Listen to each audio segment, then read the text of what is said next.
As a way of centering us for our time today, I want to share with you Psalms 119. And it's a long psalm, but I'm just going to be sharing with you verses 137 through 144. Lord, you are righteous, and your rules are right. The laws you commanded are righteous, completely trustworthy. Anger consumes me because my enemies have forgotten what you've said. Your word has been tried and tested. Your servant loves your word. I'm insignificant and unpopular, but I don't forget your precepts. Your righteousness lasts forever. Your instruction is true. Stress and strain have caught up with me, but your commandments are my joy. Your laws are righteous forever. Help me understand so I can live. Amen. I want to welcome you to Hobson UMC on YouTube. I am VH Sonny Dixon Jr. I am the lead pastor here at Hobson, and I am in for my weekly conversation with my son Trey, who is helping me to transition from my time of study and reflection to kind of get ready for sermon mode for this coming weekend, and it is something we've been doing for a while now, and it is proven to be very helpful. It's helped me to be focused, and particularly it's helped me to get started so that I'm not on Friday and Saturday night trying to figure out where I'm going to go for Sunday. And it's also an opportunity for me to connect probably with you. I doubt very seriously I know most of the folk who are listening are not people who are attending our worship service on Sunday. But you do tune in to try to figure out what I'm talking about, what we're doing, and we truly appreciate that. And when you let us know that there is something that we said that kind of brought you some comfort at a time where you needed that, or something that challenged you to look at the scripture that we shared in a different way, then we feel like we have done what we have set out to do. So I want to thank you for spending some time. I want to thank all of you who continue to support us here at Hobson by listening, by just lifting us up as a congregation. And so thank you, and I hope you enjoy your time with us today. Whenever we gather at Hobson, whether it be in worship or in small groups, we like to spend some time in sharing with one another those things that are upon our hearts, that as a community we can pray for each other and let each other know that we are there, and that we want God to use us to be answers to the prayer. Seems like for the last few weeks, the center around our messages have been around the prayer and the sharing in the community, and so and I've had people who have later come up and talk about the importance in their lives for us to spend the time that we do in sharing with one another, and so. We continue to do it.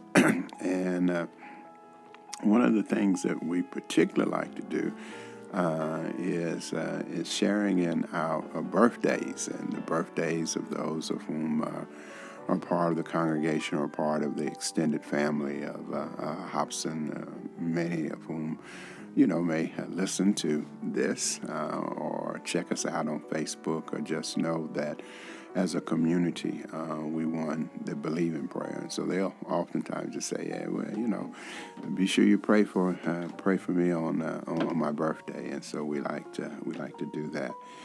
This week for our birthdays, I want to send a birthday. I want to start out by sending one to a fraternity brother, Martin Curry, and then Bill Shelton, Dee Dee Reeder, Alice Forrester, Pam Streeter Dixon, Stephen Rutherford, Denise Bentley, Alethea Kelly, Ingrid Rowland, Valerie Neal Miller, Sherry Martin. Also, just want to pause. Sherry has a birthday coming up, but she's been a little under the weather, so will be praying for healing for her. Cheryl Starks, Don Yelverton, Derica Dunn Baker, Terrence Davis, Lavette Curry, Antoine House, Chris Davis, who used to be our musician here at the church. Want to send out birthday greetings to him. Michael Vincent, who is a faithful follower of Hobson. Ann Smith, Patricia Monnier, Melissa Snare, Dr. Melissa Snare, who used to attend back years ago when we were over in East Nashville. Stephanie Harris, Shannon Hunt, Joanne Webb, Greg Johnson, Charlie Crow, Nita Nance Johnson, Henri Levine Harrison, Tony Garr, and last but certainly not least, dear friend John James. We want to send out birthday shout-outs to them. If you know those people, send them a shout-out during the course of the week. And we're also a place that we like to remember those of whom birthdays and the anniversaries of their getting their wings. And so this week we want to lift up Mitzi Brandon in the anniversary of her mother's birthday, Hazel Hambrick. Nicole Smith's mother, the anniversary of her death was this week, Alice Nance. And then Cheryl Clayton, her father's anniversary of his birthday, William Purnell. So we ask that you keep those people in your prayers. We continue to be in prayer for the violence that is in our community and the rhetoric around that and how it is that we respond. I want to encourage you. You got a few more days of early voting to take place next week, and then election being a week after that. But I went and voted today, and so I want to encourage you to go out. I have to say, looking at the ballot, it was kind of sad looking, But what was important though is to vote and to participate. And if the candidates and the issues are not, then that means that we have to be involved. And I also remind you that if you're in Tennessee, that there are 4 amendments that are on the ballot. And where there has not been a lot of discussion, been some discussion around 1 and 3, but there are four amendments, and I do encourage you to look those up and vote.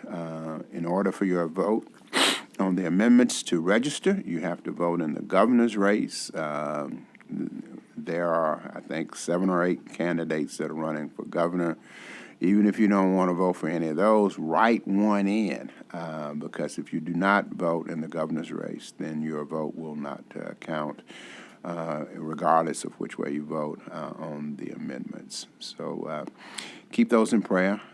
Pray for those, and particularly want to ask that you pray for our little ones.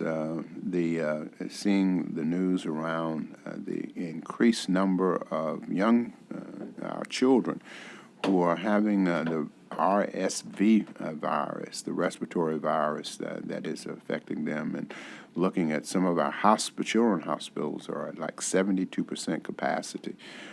So we're praying for them. And it's interesting, one of the things that they say to help in protecting the children is to practice good hygiene. So those are our prayers this week. If you have prayers that you want want us to be in prayer for, please do not hesitate to contact me. You can send me a text message on Facebook or email or call me, because we believe in this place that prayer makes a difference, and we want to be a part of making a difference in the lives of our community.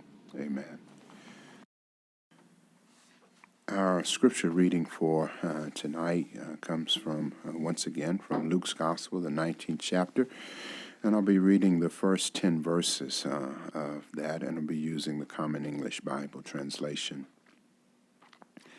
Jesus entered Jericho and was passing through town. A man there named Zacchaeus, a ruler among tax collectors, was rich. He was trying to see who Jesus was, but being a short man, he couldn't because of the crowd. So he ran ahead and climbed up a sycamore tree so he could see Jesus, who was about to pass that way. When Jesus came to that spot, he looked up and said, "Zacchaeus, come down at once. I must stay at your home today." So Zacchaeus came down at once, happy to welcome Jesus. Everyone who saw this grumbled, saying, "He is gone to be the guest of a sinner." Zacchaeus stopped and said to the Lord, "Look, Lord, I give half of my possessions to the poor, and if I have cheated anyone, I repay them 4 times as much." Jesus said to him, "Today salvation has come to this household, because he too is a son of Abraham. The human one came to seek and save the lost." This is the word of God for the people of God. Thanks be to God. Well, Trey, Luke 19, 1 through 10, the story of Zacchaeus. I would probably say this is, of the gospel readings, of course, my favorite passage to preach from comes from Acts, and everyone who has heard me knows that I like the one where Paul and Silas are in jail, and it is at midnight, and they are praying and sing praises unto God. But next to that passage, this is probably my favorite passage to preach on. And even though I'm not invited a lot of places to preach, but there's a good chance that if I am, this is one that I might turn to. I've done some eulogies back at my home church, but one time for I don't know, it was homecoming or Men's Day or something, I guess. I use this passage. I like this story. This story is one that excites me. And I guess maybe some of that is due to the fact that, it's one of those stories that you learn very early in life. That for anybody who grew up in Sunday school and attending vacation Bible schools, they'd have done a play at some point in time where they dealt with Zacchaeus, this wee little man. And it was always, while most people, whether it was stories of David and Goliath, or whether it was, any other story, most of the people wanted to be the star of the play, except for this one, because it was always the smallest child ended up being Zacchaeus as the one who placed himself in had to get in a position so that he could be seen. So it's a familiar story, and most people can kind of resonate with it, and in a real sense, because and just telling it and listening to the story, it's kind of light and it's humorous at times as we just kind of picture in our minds. And particularly recalling those plays the kids did of how we portray Zacchaeus in this passage.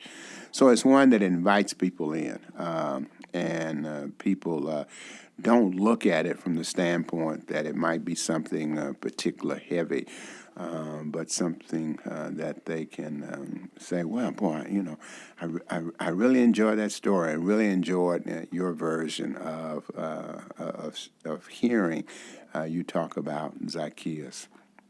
But I have to say that even though I've preached it, several times, it seems like every time that I look at the story, there is something new that I see in it. It's something that is revealed.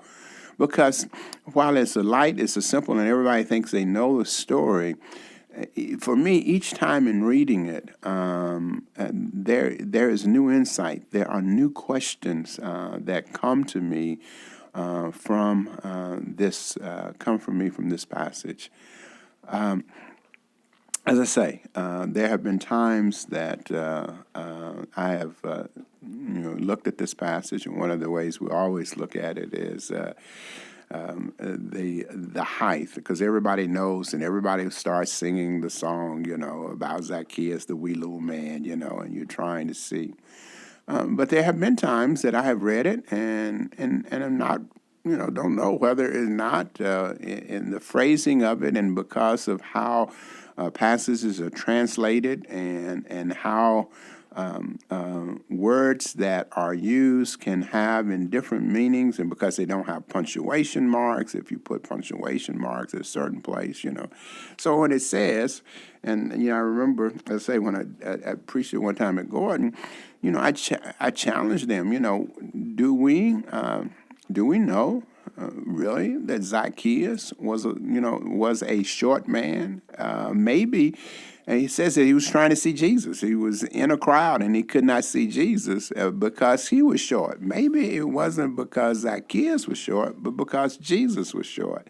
And I used to like to use that, and particularly when we would do a study around this, because we just don't want a short Jesus. I can remember I was doing this study for it one time, and we were going through this passage, and I just kind of asked people to kind of, give their ideas, their thoughts, if we were having actors to play Jesus, in the part, and kind of, I think, the kind of common. A lot of people were picking Denzel Washington. We had to have Denzel. We had to have a great. But Trey, nobody wanted to pick. What was the one that used to be in Different Stroke? Used to play Arnold. What was it? Emmanuel Webster. Yeah, nobody gonna pick Emmanuel Webster to play Jesus. Now we have a problem with him being the tax collector. And so. So I use that because as our images and the images that we have are a lot like we do with labeling of people. And once we begin to label them and our anticipation and how we respond to people. And so I've used the story from that standpoint. Another important part of this passage, and we have particular, and I have been lifting this up for the last several weeks, since we were in the 9th chapter in Luke, is that we know that Jesus is on his way to Jerusalem. And this is the last encounter that Jesus will have before he does enter into Jerusalem for the time of his crucifixion. And here we are, and the last story, and we have to know that it's important for it to take place in Jericho. It's 17 miles. The journey is almost there. We can talk about the crowds that are gathered around Jesus and the people. And so I've talked about, the kind of last opportunity, the last story, and particular when we just kind of go back and we're remembering the lives of people. Then oftentimes we remember our last encounter. These are the things that, because once he gets to Jerusalem, our attention and our focus is on a lot of things. And so I think that's an important part of putting the story in context and understanding where it happened and when it happened and all of the things that are going on. And I think oftentimes we have to look at when we have issues that arise in our congregations, we have to look at the times and put them in the proper context. We have to look at it not only from the standpoint of how it affected the individuals, and it's easy for us just to focus in Zacchaeus, but we also have to kind of focus in on, what it meant for the crowd and for those that were around and those that were looking at the encounter between Zacchaeus. Because even it says after he comes down, the crowd is grumbling because looks at, who Jesus is going and hanging out. And then, of course, the other part of the story that, always is a very central part is the very last part of it, where it kind of, says that what Jesus came for, and it kind of sets the purpose. And they're grumbling, and the crowd grumbling, the fact that he's hanging out with a person who is Zacchaeus, who is a tax collector. I think Luke, 10 times in Luke's gospel mentions a tax collector, and he's talking about and writes about Jesus and going and spending time with them. I mean, he even calls a tax collector in Matthew's to be a part of the 12. And so you have to discuss, what that meant, why, that stands out, because ultimately in that community, these were people who were working for the Roman government as oppressors, and so they were disdained and hated by the people who are there. And so, that creates a kind of tension. In particular, and there have been times that when we look at contention with our own neighborhood, in our own communities, of who it is that we trust and who is it that we label as people that we just don't want to deal with, and to have Jesus spend some time and to seem to enjoy it, and we are particularly, I think, dealing with that in this day and time, because we are labeling so many people. We here in the Methodist Church are facing congregations that are disaffiliating with the Methodist Church, with the United Methodist Church, over issues of who it is and that they don't want to, and who we want to hang out with and who we want to associate with. So that's been an important part of this story that comes out. But this year, I'll probably try to touch on a little bit of that. I don't want to be up too long, because, as I say, it's one of my favorites. I could talk about it for a long time. But the thing that kind of struck me in a way that I don't remember it having struck me this way before was that, we have the scenario.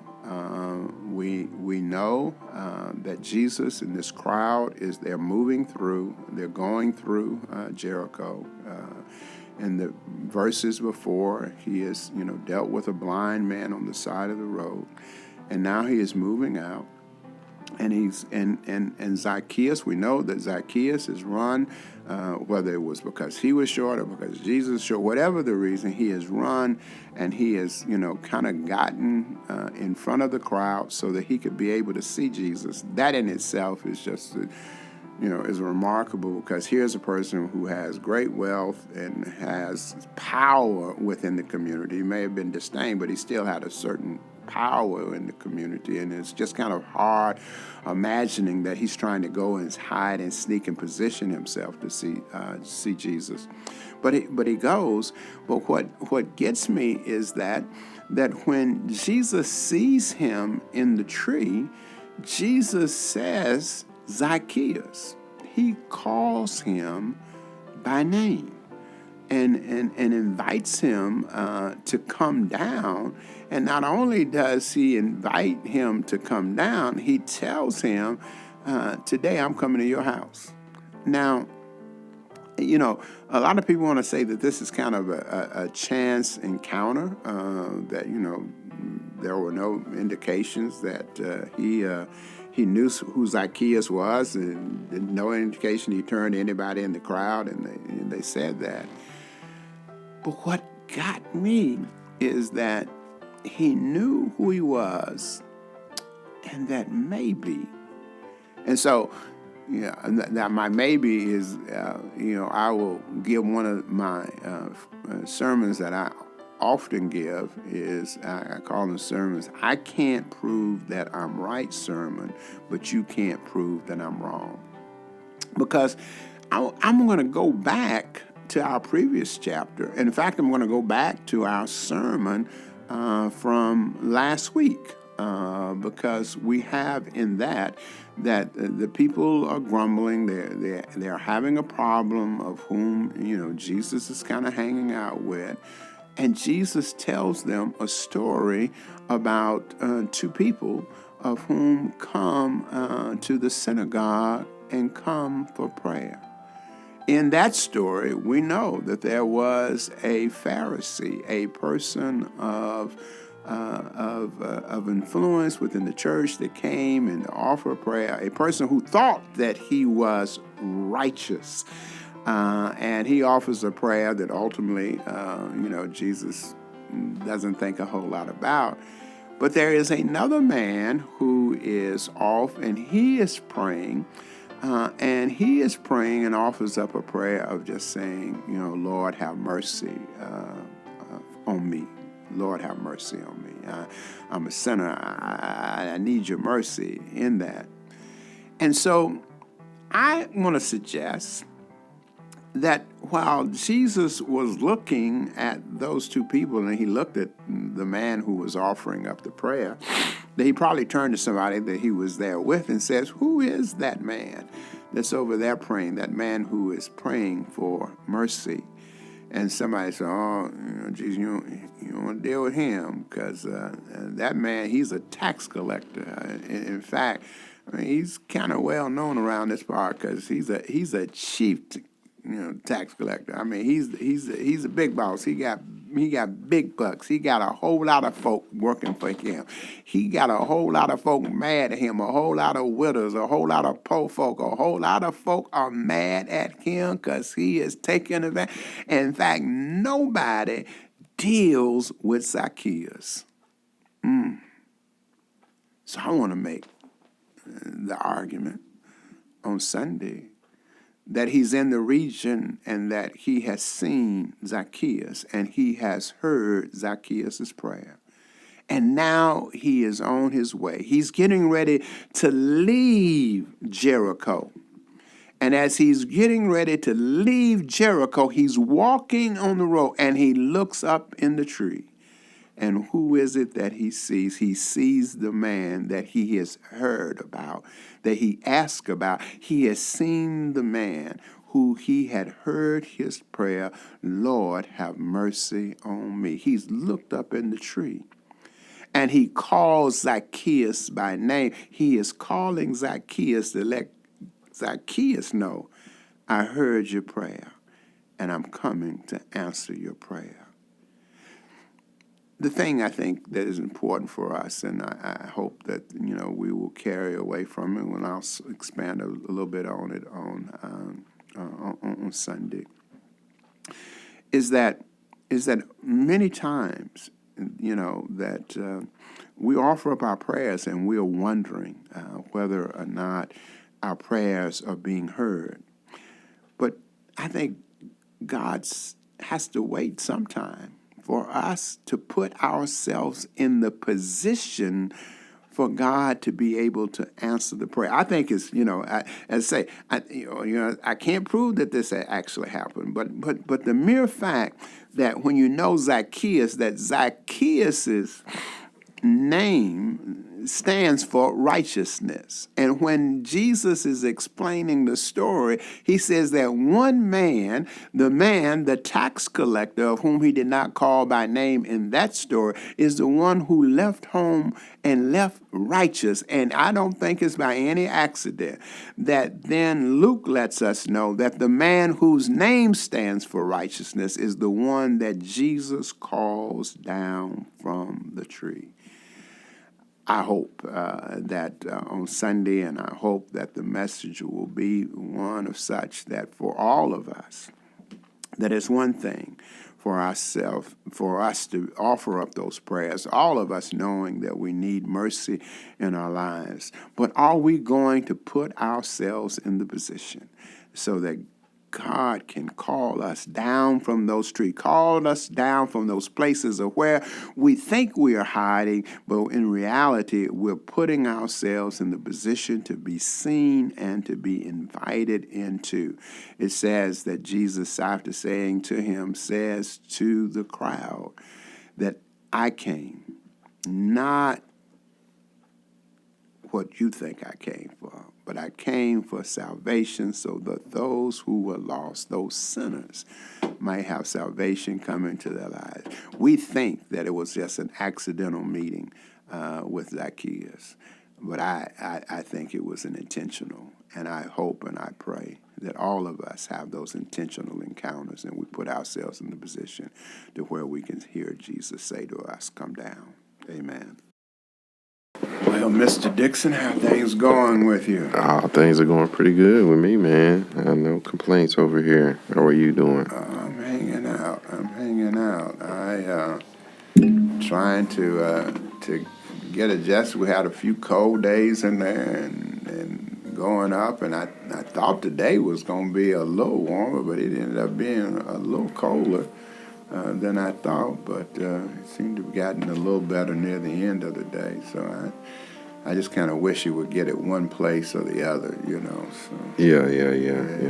I totally get that. Yeah. So what's been going on with you?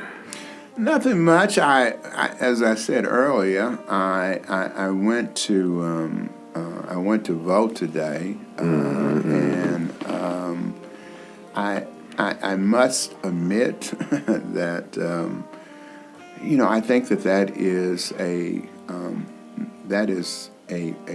right that I feel that everyone should exercise. Who is eligible to vote, to go and vote, but I could see even myself. I don't think I've ever missed a vote since I turned 18. So whatever it was for, I went to the polls. But I have to say that going in today, I was not terribly excited. I went and I'd kind of done my thing, and there were no people out. Some of the elections earlier during the year, people were out doing some stuff, and it was just kind of a consensus. And even the people who were going in, I was just kind of looking at, the variety of people of whom. Nobody seemed to have an energy that they were coming to vote. It was kind of like, okay, I got to do this, so I might as well go ahead and do that. And so to some degree, that was a little depressing. And for the last, 2 or 3 days, I've been kind of trying to pay attention to some of the campaigns and elections in other places, like Pennsylvania and Georgia. And, you would see, people excited. And I really kind of, I'm sure that for the people that were on the ballot, they have loved ones and friends that were excited about that, but it did not seem to be a whole lot of energy around that. And I've heard of, numbers in other places, but it did not seem like that there were large number of people. I had, relatively, kind of a quick time going through, and so... And Mason was excited about getting his little sticker, so that was, I think Mason was more excited about it than I was. Yeah.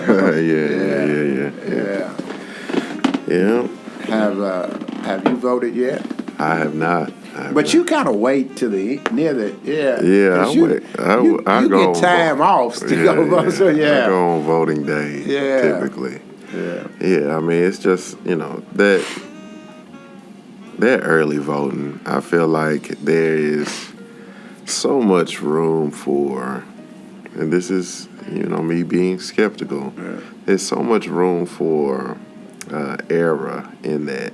I voted on the first day of early voting, then, who's to say that vote isn't tampered with? And, I've had bad experience with voting, over the course of my life. Yeah. So it's like, I'd rather, because I've never had, except when Barack Obama, I've never had to really wait and waiting on voting day, going in the Hadley Park or whatever. I've never had a problem just going in and voting on voting day. So I'll probably, take some time off of work and go and do that. Well, one of the things I worked for a short time for state government, and I remember my boss, David Whitefield. God rest his soul, he's gone on now. But of course, there was no early voting then. But I remember David saying, you make sure you go vote. I'm not telling you who to go vote for, but when I guarantee you that the commissioner gonna be looking to see if you went and voted. And I didn't say you got to vote for the commissioner, but the commissioner doesn't know who you voted for, but he does know if you voted. And so that always kind of registered, with me that when you don't. And as one who has run for office, I know when one of the big mistakes that I made was that I got the results. I say you don't know who to vote for, but I did get a printout of people who voted, and people coming up to me afterwards and they said, "Man, I voted for you." And I go back and check. I couldn't check to see whether they voted for me, but when they did not vote, I could say, "Oh, okay, yeah, sure." Right. Yeah, well, there was tampering, that was long before Donald Trump came along with that. But I do think it is important for people to spend at least some time and to be kind of aware of it. And I've known and be one in the past of just to say I'm participating. I've written names in, knowing that those necessarily will not count toward the person who's going, but just to say, are we looking at? And as you talked about, the tampering in the race that I ran and did not do well, it was some tampering that took place in that, and they were throwing out some ballots.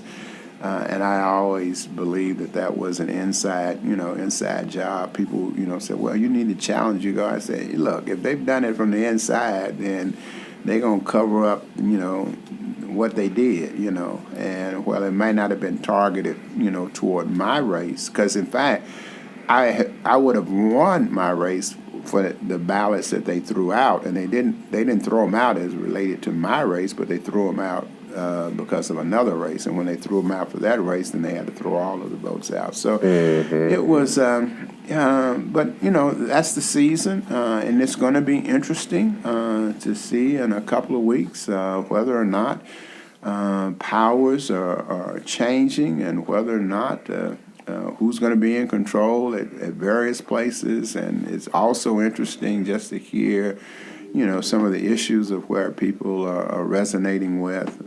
So it's an interesting time around voting, and I'll spend once again a time just saying, look, if you're registered to vote, please go vote. Please go vote. So, anything else you got? Oh man. Besides this being for sports fans, this is the best time of the year. I mean, you have all four major sports going on at the same time. Well, and for I know you're not a baseball. You're not a baseball fan, but I think it was last weekend. I thought about you because.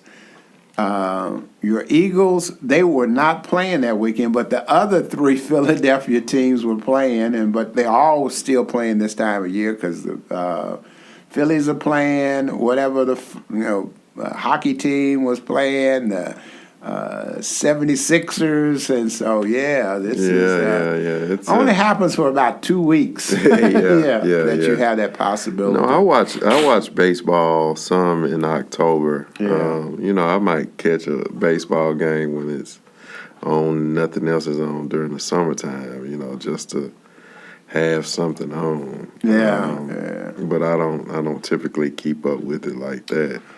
But the World Series is always a good watch. Yeah. I mean, the commentating is good, the analysts are good, so you can kind of have your attention grasped over the game. And I don't care whether it's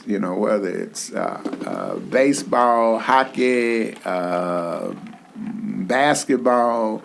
There is nothing like a Game 7 to decide whether you're going to be the world champ or the NBA champ. That is the most exciting. Even I don't know anything. I mean, I've watched Game 7s in hockey, Right. because it's just something about that's the last game. That is it, and you will be the champ. If you don't give it your all that night, then you don't have anybody to blame but yourself. That's right. That's right. There's no coming back from that.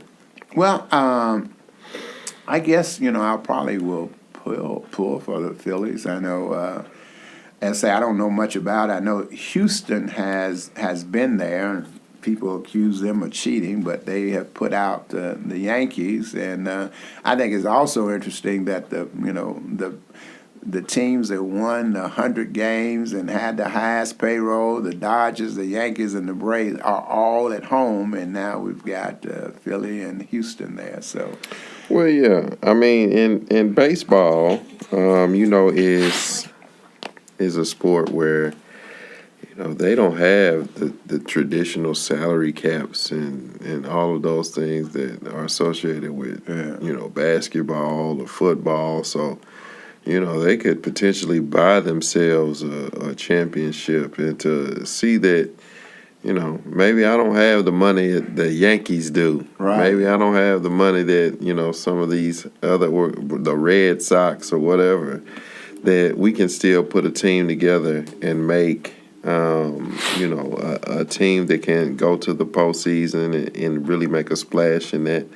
So yeah, man, I'll watch. And here's a question. It's like, why is it taking so long for the World Series to start? It seems like they've known the two teams for a couple days, right? Well, I think some of them ended up being